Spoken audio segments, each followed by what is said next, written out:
Bapak Ibu.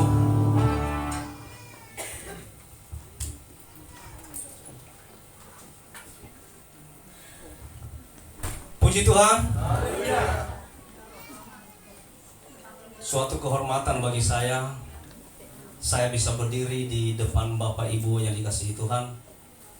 Dan sejujurnya tadi saya agak kagok. Ini kok Pak Gembala yang jadi WL. Saya deg-degan, aduh, masa udah jauh lebih senior. Ini Pak Gembala ini sudah sebaya dengan orang tua saya dulu. Jadi WL, saya yang khotbah. Ini suatu kehormatan bagi saya. Puji Tuhan. Itulah kelebihannya di GPI. Kemarin waktu kita kumpul di puncak, saya bilang, oke lah GPI itu dia itu konvensional. Tidak seperti gereja-gereja yang modern, apalah. Tapi kehebatan GPI itu kekeluargaannya dan saling menghormatinya. Puji Tuhan. Sebenarnya siapa sih saya sama Pak Gembala? Saya ini masih baru anak kemarin. Beliau ini udah jauh senior. Jadi WL saya hari ini. Saya bawa firman. Tapi itulah di GPI. Di GPI itu yang dihormati itulah Tuhan. Haleluya. Bapak-bapak yang dikasihi Tuhan, terima kasih Pak Gembala sudah diberikan kesempatan dan hamba-hamba Tuhan juga. Sebelum saya menyampaikan firman Tuhan, tadi sedikit sudah diperkenalkan oleh Bapak Gembala. Nama saya adalah Pendeta M. Harefa, lengkapnya Mangali Harefa. Kalau bercerita tentang GPI, saya adalah cucu dari Pendeta F. Harefa. Itu dulu pendiri gereja Pentakosta Indonesia di Pulau Nias. Saya lupa tahun berapa. Tapi belum lama setelah di Siantar atau di Tapanuli itu dibuka oleh Bapak Renatus, nggak lama kemudian dibuka juga di Pulau Nias. Opung saya bersama dengan Pak Pendeta Renatus. Dan waktu itu saya ingat kalau opung itu cerita, waktu buka pelayanan hanya dengan jemaat 5 orang. Tante saya, kemudian Bapak Uda saya, bersama dengan opung saya 5 orang. Jadi kalau opung saya sudah maju, jemaahnya tinggal 4 orang. Yang satunya ngantuk, yang satunya keluar, kan? Tinggal 2 orang yang dengar. Ditanya 2 orang tadi firman Tuhannya apa? Nggak tahu juga. Itulah ceritanya dulu waktu memulai pelayanan di Pulau Nias. Mulai dari 5 orang, terus bertambah dari satu gereja. Dan puji Tuhan, opung itu meninggal tahun 1997. Saya masih SMA. Ya, beliau meninggalkan pada saat itu, meninggalkan gereja di Pulau Nias itu sebanyak, waktu itu masih 250 gereja. Ya. Jadi ketika opung itu meninggal, gereja kita di Pulau Nias itu sudah sebanyak 250 gereja. Setelah itu opung meninggal, dilanjutkan oleh bapak saya sebagai korwil di sana. Dan pada waktu bapak saya meninggal dulu ada sekitar 160. Tapi kata abang saya, ada juga gereja yang kecil-kecil. Udahlah, ngapain sih gereja yang kecil-kecil, gabung aja. Jadi setelah digabung, di bawah abang saya itu sekarang sebanyak 130 gereja. Di Nias Selatan ada sekitar 150 atau 160 gereja ya. Karena udah dikecil-kecilin juga. Yang kecil-kecil digabung-gabung saja. Tapi luar biasa, di Pulau Nias sekarang perkembangan gereja Pentakosta ini sangat-sangat pesat. Yang dulu itu jemaat kita itu hanya benar-benar dari kampung-kampung, sekarang sudah mulai jemaat kita itu dari pemerintah, dari pegawai negeri, ada juga mereka yang sudah berhasil. Dan mari kita doakan, semoga pelayanan di sana juga bisa semakin diberkati oleh Tuhan. Amin. Itu terkait dengan pelayanan. Nah, kami saat ini tinggal di Gereja Wisata. Saya kerja di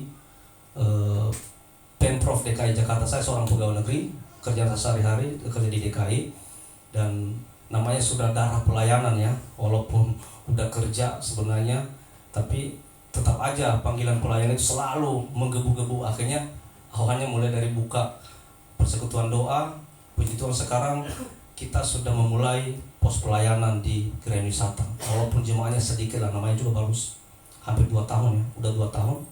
Ya biasalah jemaat itu masuk keluar kayak setrikaan, masuk keluar. Nah, waktu pertama kita buka, sedikit cerita Pak Pendeta, saya dikasih waktu sampai jam berapa? Tapi nanti saya lihat kalau udah mulai begini-begini berarti harus diakhiri khotbahnya. Itu penyakitnya jemaat. Tadi saya mau sampai di mana ya? Nah, oh iya, jadi jemaat itu waktu pertama-tama saya buka dulu pos pelayanan, cuma itu rame, penuh. Kadang-kadang saya kaget, ini kok tiba-tiba rame ya? Ada apa? Ibadah sekali, 2 kali masih rame.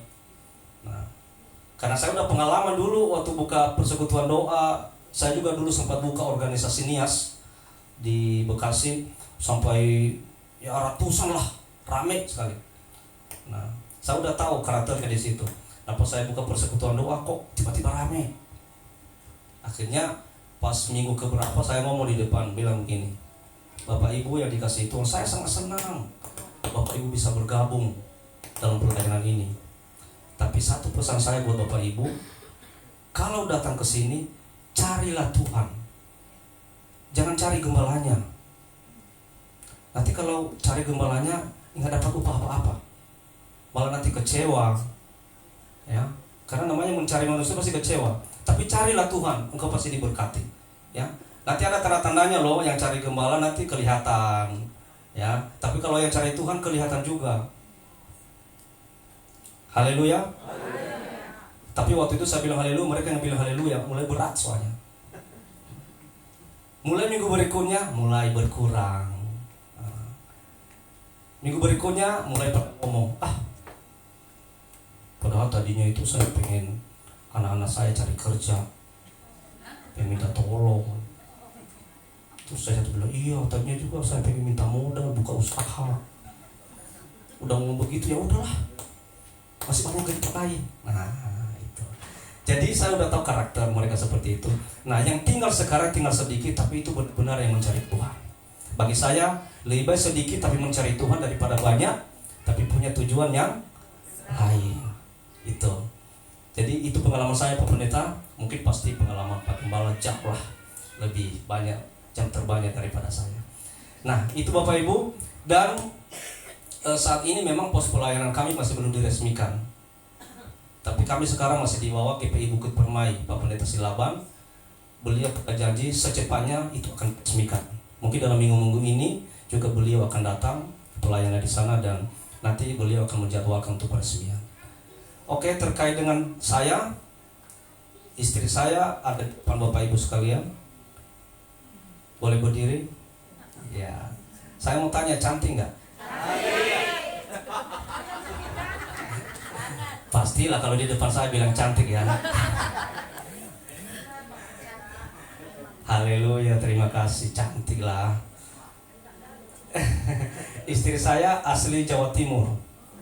Jawa Timur ya. Jadi bukan orang Nias, asli Jawa Timur. Bapak Ibu jangan bilang begini, kok Ibu Pendeta lebih tinggi dari Pak Pendeta. Jadi begini, dulu saya punya cita-cita seperti Pak Gembala, tapi nggak kesampaian, jadi beginilah jadinya. Tapi begini Bapak Ibu, kalau suami itu lebih tinggi dari istri itu biasa. Tapi kalau istri lebih tinggi daripada suami, itu yang luar biasa. Haleluya. Itu namanya pembelaan diri.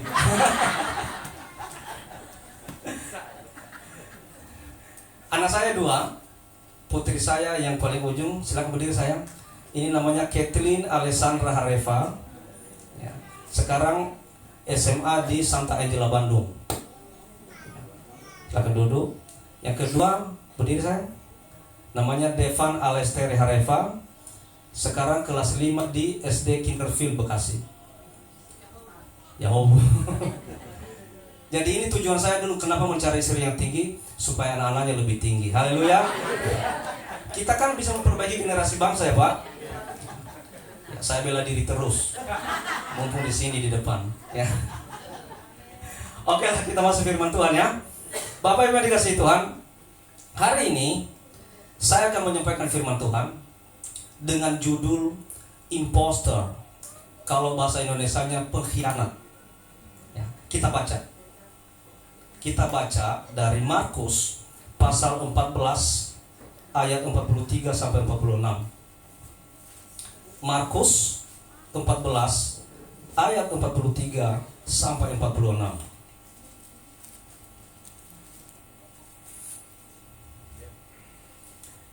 Kita baca secara bergantian, saya 43 dan Bapak Ibu 44 dan seterusnya. Waktu Yesus masih berbicara, muncullah Yudas, salah seorang dari ke-12 murid itu, dan bersama-sama dia serombongan orang yang membawa pedang dan pentung, disuruh oleh imam-imam kepala, ahli-ahli Taurat dan tua-tua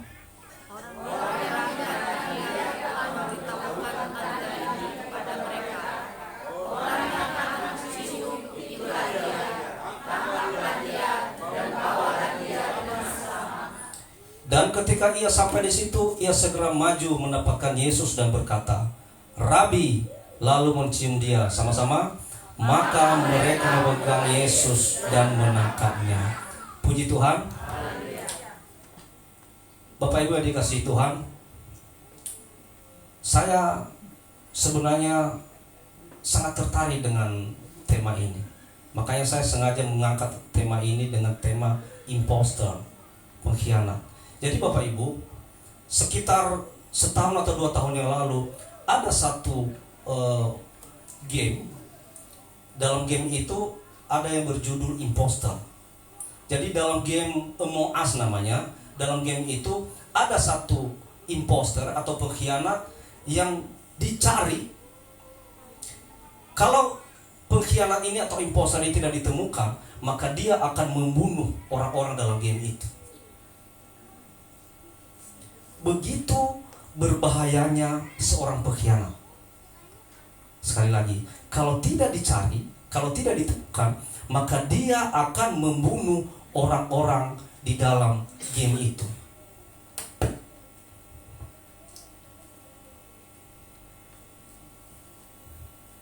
Pengkhianat susah ditemukan, saudara akan dikasih Tuhan. Contohnya di dalam gereja ini, kita tidak tahu siapa pengkhianat di gereja ini. Pak Gembala, Pak Guru, Pak Sintua tidak tahu kalau saya ini misalnya seorang pengkhianat. Kenapa?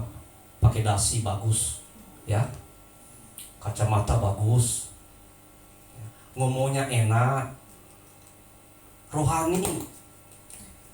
Tapi Bapak tahu enggak, kalau saya ini seorang pengkhianat misalnya, nggak ada yang tahu. Dari mana kita bisa kenalin dia seorang pengkhianat? Paling kita lihat dari sifat-sifatnya. Kenapa? Pengkhianat itu hampir sama dengan yang lain. Dia juga seperti rohani, ya.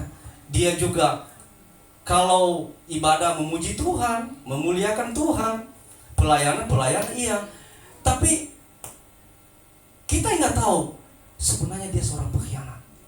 Nanti kita bicara yang baru saja tadi kita baca, Yudas Iskariot. Yudas Iskariot itu adalah murid Yesus yang sangat istimewa. Nanti kita akan bahas. Tapi pada akhirnya dia seorang pengkhianat. Sifat pengkhianat itu yang pertama, dia munafik. Munafik itu apa? Tidak sama yang di hati dengan yang di luar. Iya, Pak Pendeta, pelayanan kita di sini puji Tuhan. Nanti saya akan dukung Pak Pendeta. Pak Gembala luar biasa. Tapi kita nggak tahu hatinya. Enak aja, suruh-suruh orang pelayanan. Emangnya saya digaji nggak di sini? Mending saya cari duit di luar. Itu ciri-ciri orang munafik. Dan itu nanti ujungnya dia menjadi pengkhianat. Kenapa? Yang di otaknya itu selalu apa? Dunia, dunia, dunia, dan dunia. Kalau itu tidak menguntungkan, entar dulu, mending saya kerja, mending saya cari duit. Kalau jemaah ramai di sini kan nanti gembalanya yang kaya. Nanti kalau persembahannya banyak kan nanti gembalanya yang kaya. Apalagi kalau berpuluhan banyak, aduh, nanti dilihatin tuh. gembala ganti HP lagi tuh. Oh iya, kemarin perpuluhan banyak ya. Besok gue mau ngasih perpuluhan lagi ah. Kenapa? Di pikirannya semua dunia, dunia dan dunia. Tapi kalau kita lakukan itu untuk Tuhan, justru kalau gembala kita diberkati, kita senang dong. Puji Tuhan, gembala kita diberkati, berarti kita sendiri juga berkati. Munafik, kemudian hati nuraninya tumpul, tertutup harta, serakah. Nanti kita lihat sifat Yudas Iskariot seperti apa. Kemudian suka mengkhianati orang yang berjasa baginya. Pernah mengalami seperti itu Bapak Ibu? Kita sudah berbuat baik sama dia, tapi justru kita dikhianati. Nggak tahu lah, mungkin di sini nggak ada, tapi di tempat kami banyak tuh. Semakin kita tolong,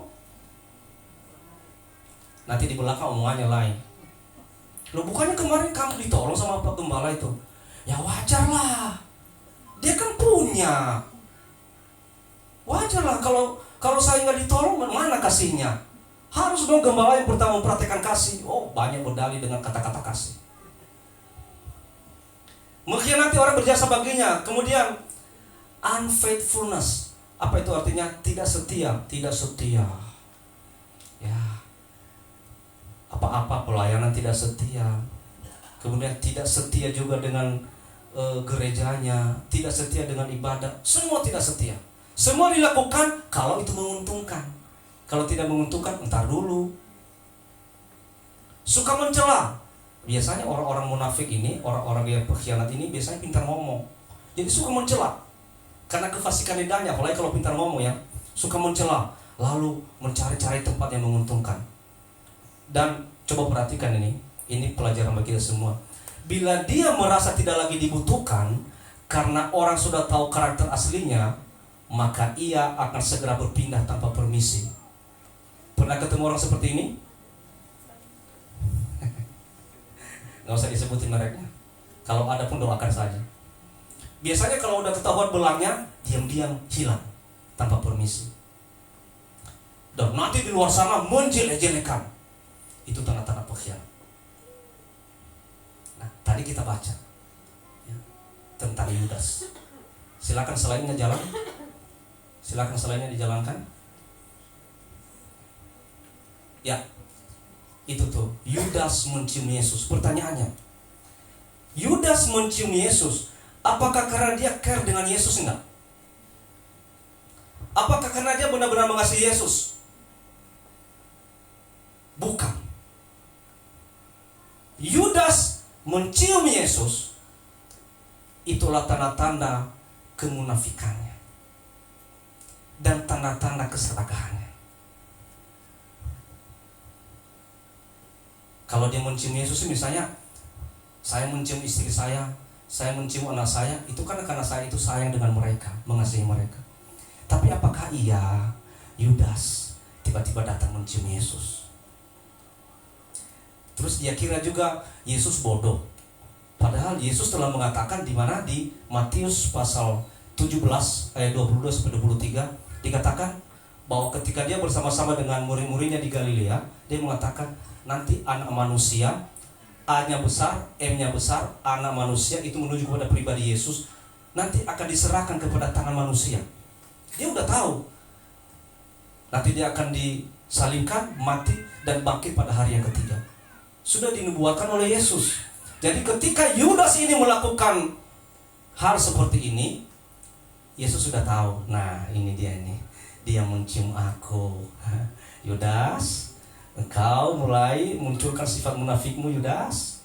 Yudas, engkau masih serakah, Yudas. Coba lihat cara menciumnya. Ya, itulah orang munafik, itulah pengkhianat. Susah dibedakan. Memuji Tuhan ya. Melayani iya. Persembahan juga iya. Tapi kita nggak tahu hatinya. Apakah dia benar-benar care dengan Yesus, care dengan pelayanan, atau dia punya maksud di balik itu. Yudas munafik, saya katakan, serakah dan cinta uang. Mari kita baca Yohanes 12 ayat 5. Yudas mengatakan apa? Disinilah kelihatan munafiknya. Yohanes 12 ayat 5 dikatakan demikian. Yohanes 12 ayat 5 dikatakan, mengapa minyak narwastu ini tidak dijual 300 dinar dan uangnya diberikan kepada orang-orang miskin? Kalau kita dengarkan kata-kata ini, kita terharu nggak? Luar biasa. Wih, luar biasa Yudas perhatiannya sama orang-orang miskin. Dia tidak rela minyak narwastu itu dihambur-hamburkan. Dia pengen itu dijual. Dia pengen itu untuk diberikan kepada orang-orang miskin. Kalau kita lihat ini, Yudas ini kayak orang benar. Tapi coba kita lihat, apakah dia benar-benar melakukan itu untuk perhatiannya kepada orang miskin, atau karena apa? Kita baca ayat 6. 1, 2, 3. Hal itu dikatakannya bukan karena memperhatikan nasib orang-orang miskin, melainkan karena ia adalah seorang pencuri. Ia sering mengambil uang yang disimpan dalam kas yang dipegangnya. Ternyata pencuri. Kenapa? Sayang kalau minyak narwastu ini dihambur-hamburkan. Karena rencana itu kan Maria akan menumpahkan di kaki Yesus dan menyekanya dengan rambutnya. Dia tidak rela. Sayang banget ini minyak narwastu. Ini kan kalau ini masih ada kan bisa buat saya. Kan begitu. Jadi selalu aku bisa buat saya, bisa untuk keuntungan saya. Tujuannya itu bukan karena perhatian kepada orang-orang miskin, tapi karena ia seorang pencuri. Saudara dikasihi Tuhan, ya. Mungkin kita sering mengatakan begini, Yudas Iskariot pengkhianat. Yudas Iskariot adalah pencuri, koruptor dan sebagainya. Tapi perhatikan, itu dulu. Yang perlu kita perhatikan sekarang, ada enggak sifat-sifat Yudas Iskariot ini dalam diri kita? Ada enggak kita sering mengkhianati orang-orang yang kita kasih? Ada enggak suami suka mengkhianati istri?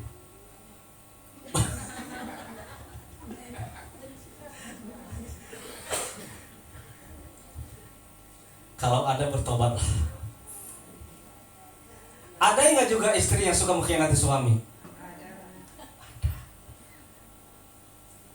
Itu yang perlu kita perhatikan. Kalau itu masih ada dalam diri seorang suami, diri seorang istri, sifat-sifat pengkhianatan itu, bertobatlah. Amin. Bertobatlah. Ada enggak di antara kita yang masih suka mencuri? Mungkin mengambil sendal orang nggak berani, mungkin mengambil uang orang nggak berani. Tapi ada nggak di antara kita yang suka mencuri waktu? Kita seorang karyawan di kantor, seorang pegawai negeri, atau apa? Kita masih suka nggak mencuri waktu? Nggak ada atasan ini, pergi dulu ah. Padahal kita digaji oleh perusahaan, atau kita digaji oleh pemerintah. Justru kita sedang mencuri itu, saudaraku sekalian. Jadi anak-anak Tuhan itu harus disucikan, dikuduskan hidupnya sampai ke sana. Tidak lagi hanya memikirkan Yudas pencuri, Yudas pengkhianat. Bukan itu lagi. Ada nggak dalam kehidupan kita sehari-hari kita suka jadi pengkhianat? Ada nggak dalam keluarga kita jadi pengkhianat? Pengkhianat buat istri kita, pengkhianat buat anak-anak kita, pengkhianat buat suami kita, atau pengkhianat dalam pelayanan. Nanti lihat akhir hidup daripada Yudas. Akhir hidup daripada Yudas Iskariot. Munafik, serakah, cinta uang. Yudas adalah tipe orang yang tidak tahu berterima kasih. Kenapa saya katakan tidak tahu berterima kasih? Yudas itu bersama-sama dengan Yesus selama 3,5 tahun. Perhatikan ya, ini alur ceritanya bersambung. Yudas itu bersama dengan Yesus selama lebih kurang 3,5 tahun. Jadi Jadi dia bersama-sama jadi murid Yesus. Lalu Yudas juga menyaksikan banyak mukjizat yang dilakukan oleh Yesus. Kemudian Yudas juga mendengar pengajaran Yesus dan Yudas menyaksikan banyak pertobatan. Artinya kan mereka itu sudah menyatu banget. Ya, dia bersama-sama menyaksikan mukjizat-mukjizat, kemudian menyaksikan banyak pertobatan, kemudian dia bersama-sama dengan Yesus selama 3,5 tahun. Tapi dia tidak tahu berterima kasih. Harusnya dia itu memberikanlah yang terbaik kepada Yesus. Kenapa? Mereka sudah bersama-sama selama kurang lebih 3,5 tahun. Coba bayangkan Bapak Ibu sekalian, misalnya di gereja ini Bapak Guru, Bapak Sintu bersama-sama dan Bapak Gembala 3,5 tahun. Ya, selama 3,5 tahun atau selama pelayanan di tempat inilah berpuluh-puluh tahun, sudah menghadapi berbagai masalah, sudah juga menghadapi berbagai berkat, sudah menghadapi macam-macam lah dalam pelayanan ini. Kemudian udah kayak keluarga. Lalu tiba-tiba salah seorang di antara pengerja misalnya mengkhianati Pak Gembala. Bagaimana perasaan Pak Gembala? Pak Gembala pasti kecewa. Pak Gembala pasti sakit hati. Kenapa lagi pengerjaku ini? Kenapa lagi Pak Guru ini? Kenapa lagi Pak Sintua ini? Padahal selama ini kita udah kayak keluarga. Yudas tidak tahu berterima kasih. Walaupun sudah banyak menikmati berkat Tuhan, sudah banyak menikmati mukjizat, tapi tetap dia mengkhianati Yesus. Saya akan berikan perbandingan Bapak Ibu antara Yudas dengan Zakheus. Kenapa? Yudas dengan Zakheus ini sama-sama orang yang serakah dengan uang, cinta uang. Saya akan berikan perbandingan. Zakheus, boleh lanjut? Zakheus itu adalah seorang kepala pemungut cukai. Zakheus ini dia rela melakukan apa saja demi uang. Perhatikan ya. Zakheus ini, lanjut lagi. Terus. Nah, Zakheus ini rela melakukan apa saja demi uang. Nah, kalau kita lihat cerita Zakheus ini, dia seorang kepala pemungut cukai. Dia merampas hak orang, kemudian malah dia merampok rumah-rumah para janda. Kenapa? Saking keserakahannya. Kemudian dia pendosa yang dijauhi banyak orang. Tetapi kelebihannya apa? Dia berjumpa Yesus dan mengalami pertobatan. Dia memang seorang pendosa. Dia seorang yang melakukan apa saja demi uang.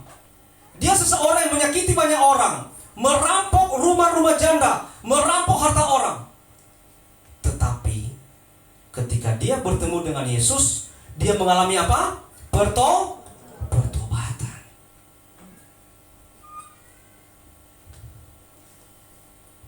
Kalau kita lihat, inilah ketulusan pertobatan Zakheus. Selanjutnya lanjut. Inilah ketulusan pertobatan Zakheus. Kita baca di Lukas 19 ayat 8. Saya baca dari sini. Tetapi Zakheus berdiri dan berkata kepada Tuhan, Tuhan, setengah dari milikku akan kuberikan kepada orang miskin. Setengah dari miliknya loh, dia akan berikan kepada orang miskin. Dan sekiranya ada sesuatu yang kuperas dari seorang, akan kukembalikan berapa? 4 kali lipat. Itu bukti pertobatan saudaraku. Ingat tanggung-tanggung pertobatannya. Misalnya dia merampok harta orang 4 miliar, dia akan kembalikan berapa kali? 4 kali lipat. Berarti berapa miliar? Ada nggak di antara kita yang berani kayak gitu? Misalnya udah terlanjur, udah ada tabungan nih 2 miliar. Ada yang nggak berani seperti Zakheus? Akan kukembalikan 4 kali lipat. Berarti berapa miliar? 8 miliar. Ada yang berani nggak? Lihat dulu. 8 miliar, entar dulu lah. Tuhan kan maha pengasih, maha penyayang, maha pengampun lah. Udah 8 miliar, nggak gampang lo nyari duit. Nanti aja lah. Ujung-ujungnya nggak mau. Susah saudaraku sekalian. Kalau masih bicara ratusan, jutaan mungkin masih berani. Tapi kalau udah bicara miliar, entar dulu. Lihat jumlahnya aja mata udah merah kan? Kan begitu. Tapi Zakheus, dia berjanji, dia akan mengembalikan 4 kali lipat. Nah, Yesus melihat ini. Yesus melihat ini orang benar-benar serius, benar-benar jujur mau bertobat. Bukan kece-kece, nah, kata orang. Bukan kaleng-kaleng. Ini serius nih. Dia berjanji, dia akan kembalikan 4 kali lipat. Karena Yesus melihat ketulusan hatinya, apa yang Yesus lakukan? Yesus menyelamatkan Zakheus. Lukas 19 ayat 9-10 dikatakan demikian. Kata Yesus kepadanya, hari ini telah terjadi keselamatan kepada rumah ini. Kenapa? Karena orang ini pun anak Abraham. Sebab Anak Manusia datang untuk mencari dan menyelamatkan yang hilang. Ketika kita sungguh-sungguh bertobat, ketika kita sungguh-sungguh mengaku dosa kita, mengaku kesalahan kita, ketika kita dengan tulus hati, tapi ketika engkau berkhianat, maka tidak lain dan tidak bukan yang datang kepada kita hanya kutuk. Hanya kutuk yang menjadi upah kita ketika kita jadi pengkhianat. Zakheus mengambil sikap untuk jujur dan tulus bertobat. Berjumpa dengan Yesus, dia mengalami pertobatan. Bagaimana dengan Yudas? Coba bandingkan ya, tadi Zakheus, sekarang bagaimana dengan Yudas? Yudas juga sama dengan Zakheus tadi. Dia rela melakukan apa saja demi uang, sama. Kedua, ini nih perhatikan. Yudas adalah salah satu murid Yesus yang terlihat rohani dan dikagumi banyak orang. Jadi Bapak Ibu yang dikasihi Tuhan, jangan terlalu mengagumi manusia. Terkadang kita ini terlalu memfigurkan orang. Melihat ini, luar biasa ini hamba Tuhan ini. Kalau dia udah bicara itu hati ini terguncang-guncang. Kalau melihat dia bicara itu, kata-kata itu menggugah hati, membuat saya bertobat ketika waktu ini bicara. Ketika dia membuka jasnya aja begini ke semua orang, orang semua jatuh bisa sembuh. Luar biasa. Perhatikan, jangan memfigurkan orang, jangan memfigurkan manusia. Yudas salah satu murid Yesus yang terlihat rohani dan dikagumi banyak orang. Kenapa? Karena dia seperti orang benar. Karena dia selalu bersama-sama dengan Yesus. Dia juga seorang bendahara. Siapa orang tidak kagum? Mungkin yang selalu diperlihatkan itu adalah kerohaniannya. Yang selalu diperlihatkan adalah kata-kata yang manis, kata-kata yang memuja, kata-kata yang memuliakan Tuhan seolah-olah. Tapi siapa yang tahu? Ternyata dia seorang pengkhianat. Dia dikagumi banyak orang. Tapi yang terakhir perhatikan, sering bersama Yesus namun apa? Tidak mengalami pertobatan. Itu bahayanya. Tidak salah kita selalu bersama-sama dalam pelayanan. Tidak salah kita selalu melayani. Tidak salah kita selalu bersekutu dengan Tuhan, berdoa, baca Alkitab atau apalah pelayanan kita lakukan. Pertanyaannya, engkau mengalami pertobatan enggak? Hatimu mengalami pertobatan enggak? Kalau engkau tidak bertobat, engkau tidak mengalami pertobatan, maka semua pelayananmu itu akan sia-sia. Ya. Tuhan tidak melihat berapa kali engkau berlutut setiap hari untuk berdoa. Itu tidak jadi jaminan. Tuhan tidak melihat seberapa kau berikan persepuluhanmu, seberapa banyak kau berikan persembahan. Tuhan tidak melihat itu. Yang Tuhan lihat, engkau berubah enggak? Kalau engkau berubah, maka engkau pasti akan melakukan itu. Engkau akan memberikan persembahanmu dengan baik, engkau akan melayani Tuhan dengan baik, engkau akan melakukan segala sesuatu dengan baik untuk Tuhan. kalau engkau mengalami pertobatan. Tapi kalau engkau belum mengalami pertobatan, lalu melakukan ini, melakukan itu, bagi Tuhan, itulah hanya topeng. Tahu itu topeng? Kalau topeng itu kan, orang yang bertopeng itu apa? Beda aslinya dengan yang kelihatan. Sama kayak serigala berbulu domba. Tahu nggak serigala berbulu domba? Serigala, tapi dia berbulu domba. Isinya serigala. Serigala itu dengan domba mempunyai sifat yang berbeda. Domba dia penurut, dia baik, lembut. Sementara serigala itu apa? Dia jahat, dia juga culas, dia juga suka mencuri milik orang, kasar dan sebagainya. Jadi mempunyai sifat yang sangat berbeda. Nah, orang yang melakukan semuanya tapi tidak mengalami pertobatan sama kayak serigala berbulu domba. Bapak Ibu dikasihi Tuhan, ini demi untuk kemajuan pelayanan kita, demi juga untuk kemajuan iman kita, kemajuan rohani kita. Ayolah, ibadahlah yang benar. Berikan hatimu untuk Tuhan. Ya, kalau engkau sudah berikan hati untuk Tuhan, maka apa saja engkau mau berikan untuk pelayanan ini. Tapi kalau engkau memberikan ini tanpa pertobatan, nanti yang terjadi apa? Sombongan, angkuh, apa yang dia berikan diomongin ke orang. Wah, kemarin gua kasih di situ tuh. Janji iman, yang lain cuma ngasih 50.000, saya kasih 500.000. Kalau saya tidak kasih itu enggak jalan itu kegiatan, enggak jalan itu acara. Tapi di sini seolah-olah seperti orang benar. Intinya kenapa? Karena belum mengalami pertobatan, sama seperti Yudas. Haleluya, haleluya. Kayaknya mulai berat ini ya, mulai berat. Ya, saya juga berat sebenarnya. Tapi mau gimana, saya harus sampaikan. Maaf ya Pak Gembala ya, mohon maaf. Karena belum tentu saya diundang lagi. Mumpung saya diundang, saya sampaikan. Haleluya. Apa kejahatannya?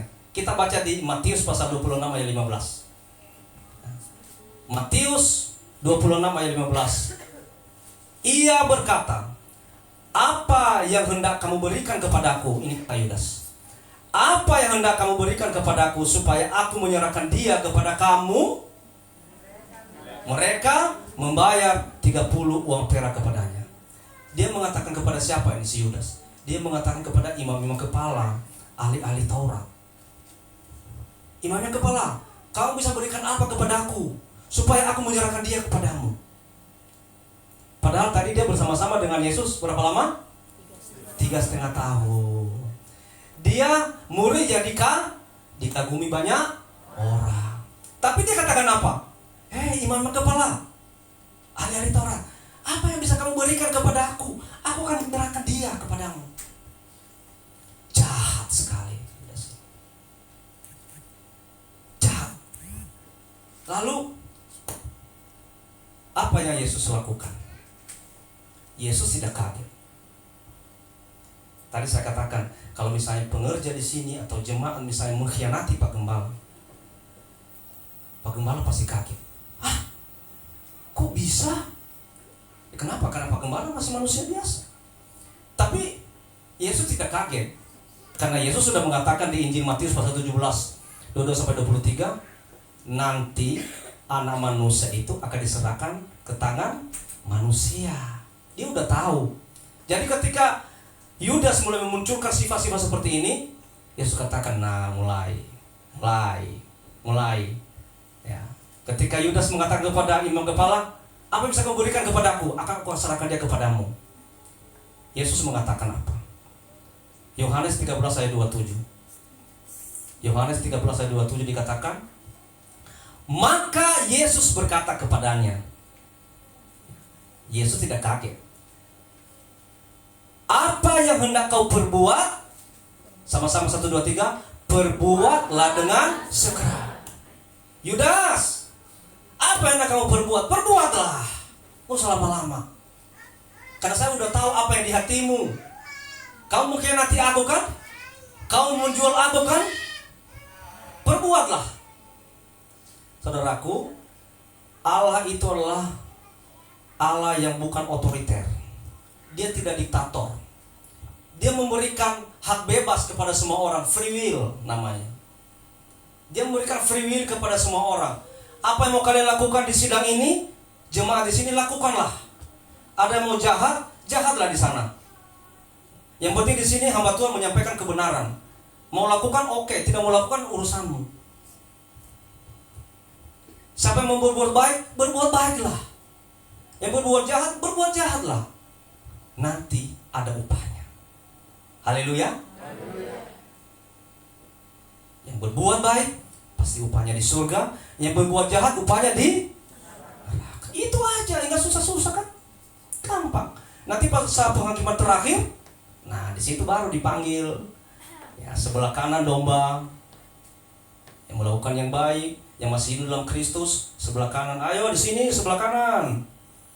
Yang tadi yang berbuat jahat, yang tadinya pendosa, ayo kambing-kambing sebelah kiri. Jadi nanti yang berdosa itu orang-orang berdosa jadi kambing semua. Diumpamakan seperti kambing. Kambing-kambing sebelah kiri. Nah, setelah kumpul semuanya, pas penghakiman terakhir itu nanti kan semua mulai dari zaman Adam, ya, sampai zaman nanti saat itu akan dihidupkan semuanya.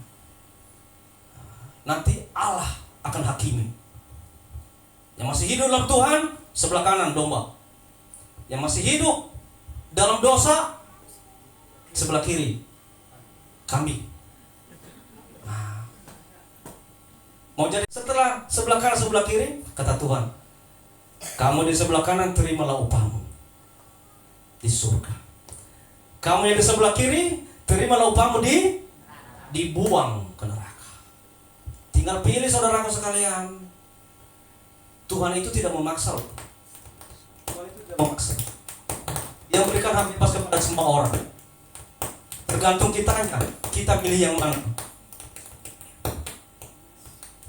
Ada kebakaran. Ayo. Oke, sekarang boleh kita lihat bagaimana akhir hidup daripada Yudas Iskariot. Perhatikan. Bagaimana akhir hidup daripada si pengkhianat itu. Saya berikan fotonya di situ, yang megang kepalanya. Yudas menyesal. Ternyata dia menyesal. Dia mengkhianati Yesus. Dan akhirnya dia gantung diri. Ya. Coba kita baca Matius 27 ayat 3 sampai 5. Mungkin boleh dibaca. Siapa yang bantu saya untuk baca? Saya pengen dengar suara perempuan lah. Siapa? Matius 27 ayat 3 sampai 5. Matius 27 ayat 3 sampai 5. Ada bisa bantu saya? Matius 27 ayat 3 sampai 5, begitu bunyi firman Tuhan. Pada waktu Yudas yang menyerahkan dia melihat bahwa Yesus telah dijatuhi hukuman mati, menyesallah ia, lalu ia mengembalikan uang yang 30 perak itu kepada imam-imam kepala dan tua-tua, dan berkata, aku telah berdosa karena menyerahkan darah orang yang tak bersalah. Tetapi jawab mereka, apa urusan kami dengan itu? Itu urusanmu sendiri. Maka ia pun melemparkan uang perak itu ke dalam bait suci, lalu pergi dari situ dan menggantungkan diri. Puji Tuhan. Puji Tuhan. Haleluya. Menyesal. Dia menyesal. Dia mengkhianati orang yang tidak berdosa. Nah, saudaraku sekalian, jangan sampai penyesalan. Jangan sampai menyesal itu belakangan. Yudas yang sudah banyak mengkhianati Yesus. Yudas yang sudah banyak menerima berkat Tuhan, sudah banyak menerima mukjizat dari Yesus. Tapi pada akhirnya dia khianati. Padahal Yesus adalah tidak berdosa. Akhirnya dia menyesal. Hanya karena apa? Karena cinta uang. Karena serakah. Munafik. Dia menjual orang yang tidak berdosa. Karena menyesal, akhirnya dia mengembalikan uang itu. Katanya, aku menyesal. Aku telah melakukan ini kepada dia yang tidak berdosa. Apa katanya memang kepala? Itu bukan urusan kami, itu urusanmu. Dan karena penyesalannya, akhirnya dia gantung diri. Dia gantung diri dan dia jatuh tengkurap. Dan kalau kita baca seterusnya, perutnya pecah. Dia gantung diri di mana? Di atas tanah yang dibelinya dengan uang haram itu. Dia jual 30 perak, lalu dia beli tanah. Tadinya itu mungkin pengen nimbun harta, tapi karena dia menyesal, akhirnya dia gantung diri di atas tanah itu. Dia jatuh dan perutnya pecah. Saudara sekalian, ketika kita tidak memiliki hati yang kudus, tidak memiliki hati yang tulus dalam pelayanan kepada Tuhan, maka iblis itu akan mencari celah, dan iblis itu akan mengeraskan hati kita sampai dia membuat kita jadi seorang pengkhianat, sama seperti Yudas Iskariot. Saya akan berikan satu lukisan. Silakan slide berikutnya. Ada lukisan dengan judul The Prodigal Son. Ini adalah lukisan yang dibuat oleh Rembrandt, seorang pelukis dari Belanda. Judulnya ini adalah The Prodigal Son, artinya kembalinya anak yang hilang. Bapak Ibu, kalau lihat di situ ada seorang anak bungsu. Dia mengatakan kepada ayahnya begini, "Pak, di luar sana orang itu enak-enak ya. Mereka bisa ke diskotik, mereka bisa bebas, mereka bisa melakukan apa saja. Pak, ayo dong, saya minta bagian saya. Berikanlah kepada saya. Saya mau keluar dari rumah ini." Awalnya ayahnya tidak mau, tapi karena anaknya paksa terus, ya udah, ini bagianmu. Pergilah dia keluar sana. Kan? Setelah dia bertahun-tahun di luar sana, ternyata dia mengatakan, ternyata di luar sana saya tidak menemukan seperti apa yang saya temukan di rumah ayahku sendiri. Udahlah, saya tidak menemukan kebahagiaan di luar sana. Saya kembalilah ke rumah ayahku.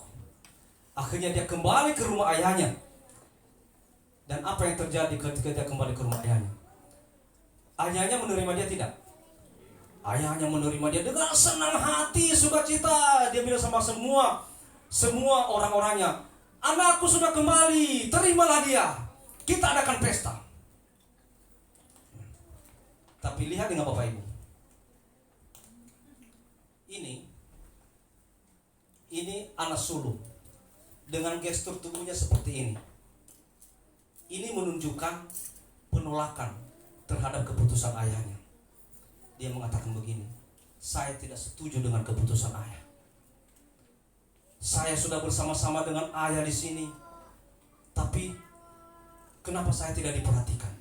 Yang sudah meninggalkan ayah, sudah menghabiskan uang banyak, sudah berbuat dosa di luar, tapi ayah menerima dia. Ayah dengan sukacita mengadakan pesta. Saya tidak setuju." Dia menolak dengan gestur tubuhnya seperti itu. Tangan berlipat di bagian perutnya. Apa hubungannya dengan khotbah hari ini? Lanjut slide-nya. Terus apa hubungannya? Anak bungsu adalah potret daripada Zakheus. Zakheus pendosa, tapi setelah itu hatinya berbalik kepada Bapa. Anak bungsu sudah banyak berbuat dosa di luar, tapi hatinya berbalik kepada Bapa. Ini potret daripada Zakheus. Anak sulung, inilah potret daripada Yudas Iskariot. Anak sulung bersama-sama dengan ayahnya setiap hari. Dia menikmati semua apa yang dimiliki oleh ayahnya, tetapi hatinya menjauh dari Bapa. Dia tidak menerima keputusan ayahnya. Dia tidak merasa kalau sebenarnya dia itu sudah menikmati banyak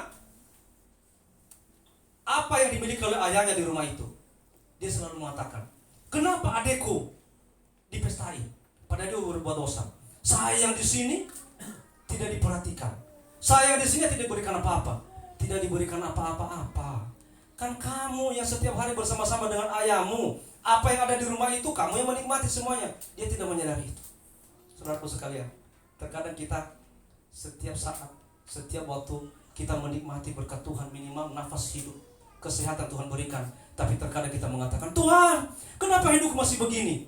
Mereka di luar sana yang tidak beribadah, yang tidak dalam Tuhan, tapi diberkati. Saya kok begini-begini terus. Oke, gimana kalau Tuhan berikan kita duit 1 miliar satu orang, tapi Tuhan tarik nyawa kita, bagaimana? Harta yang saya berharga itu adalah sebenarnya hidup kita, nafas hidup kita. Itulah harta yang paling berharga. Buat apa kita miliki semuanya kalau misalnya nafas kita Tuhan tarik? Ayo, mari sadar. Ayo kita menyadari berkat Tuhan dalam hidup kita, saudara sekalian. Lanjut. Charles Spurgeon. Dia ini adalah seorang pengkhotbah dari Inggris. Dia mengatakan begini, the nearer a man lives to God, the more intensely has he to more over his own evil heart. Itu bahasa Bataknya. Haleluya. Ada yang bisa ngertiin nggak? Kalau ada yang bisa ngertiin, berarti menolong saya. Artinya apa? Ketika hidup kita semakin dekat dengan Tuhan, seharusnya kita lebih sering atau lebih intens berduka karena kejahatan hati kita. Jadi saudaraku sekalian, kalau kita itu merasa hidup kita dekat dengan Tuhan, seharusnya setiap kejahatan hati kita berduka. Kita sedih. Setiap apapun yang kita lakukan, minimal apa yang kita pikirkan yang tidak baik, kita berduka. Tetapi orang yang tidak hidup di dalam Tuhan, dia berbuat jahat, mau dia berbuat dosa, biasa-biasa saja, biasa, masih di dunia. Charles Spurgeon mengatakan harusnya sering berduka karena kejahatan hati kita. Haleluya. Ada satu lagi, Bill Johnson. Bill Johnson ini dia pemimpin gereja karismatik di California. Dia mengatakan, ketika kita intim dengan Tuhan, itu kita tidak mengharapkan imbalan apa-apa secara duniawi. Kenapa? Karena itu adalah sumber kehidupan kita. Haleluya. Jadi saudaraku sekalian, kalau kamu mulai dengan sungguh-sungguh, utamakan keintiman dengan Tuhan. Bukan hanya sekedar tugas, bukan hanya sekedar pengabdian, tapi intimlah dengan Tuhan. Maka engkau tidak akan pernah hitung-hitungan dengan Tuhan. Engkau akan melakukan apa saja untuk Tuhan tanpa hitung-hitungan. Saya akhiri khotbah ini dengan kesimpulan. Mengapa kisah Yudas penting di masa kini? Mengapa penting kita pelajari di masa kini kisah Yudas? Inilah merupakan gambaran pergumulan dan pengudusan hati kita. Gambaran pergumulan dan pengudusan hati kita. Kalau engkau menguduskan hatimu, kita hamba Tuhan, kalau kita menguduskan hati kita, kita tidak akan pernah berkhianat kepada Tuhan. Haleluya. Kalau kita menguduskan hati kita, kalau kita menunjukkan hati kita fokus untuk Tuhan, maka kita tidak akan pernah terbersih sedikit pun kejahatan dalam hati kita dan pikiran kita. Kemudian preventif terhadap pengkhianatan, pencegahan terhadap pengkhianatan. Kalau kita pelajari tadi kisah Yudas, maka kita bisa mencegah diri kita terhadap pengkhianatan. Sehingga kita juga melayani Tuhan itu benar-benar dengan hati yang tulus, dengan kekudusan hati kita. Puji Tuhan. Haleluya. Tuhan Yesus memberkati.